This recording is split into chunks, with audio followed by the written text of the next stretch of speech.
Welcome. In this tutorial, we learn how to generate an array using geometric progression in JavaScript. A geometric progression is a sequence where each term is multiplied by a constant ratio. We'll use Math.log, Array.from, and exponential to build this. Let's dive into how we can achieve this cleanly and efficiently.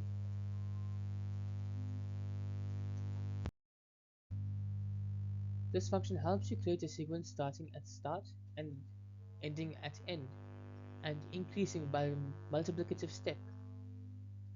The key challenge is calculating how many terms fit before exceeding the end. We use logarithms for that, ensuring the loop stops correctly. Let's explore how it's done in the code next.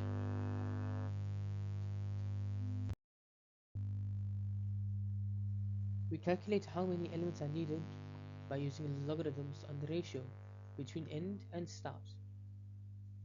Array.from helps us generate an array of that length.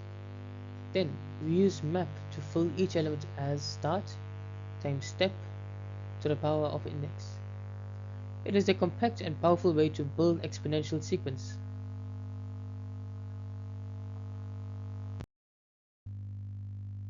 This process works step by step to build the sequence. We calculate the length of the array so it does not overshoot the end value.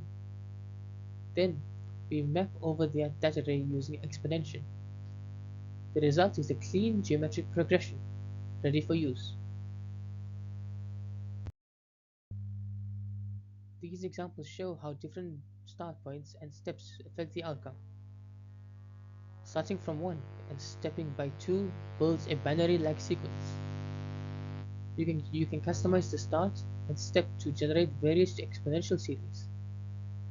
This makes it great for simulations or algorithmic use cases.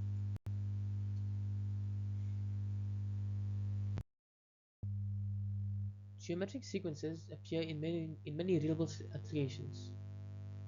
For example, game levels might double in difficulty with each stage.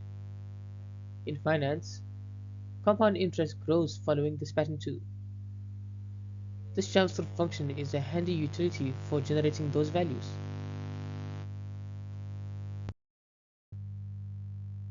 This approach makes geometric progression generation simple and accurate. Using Math.log and Array.from gives us control over the sequence length. Try different inputs and see how this step changes your output. Happy coding! Thank you for watching. If you enjoyed this video, please make sure to like and subscribe for more JavaScript tutorials. I'll see you in the next one.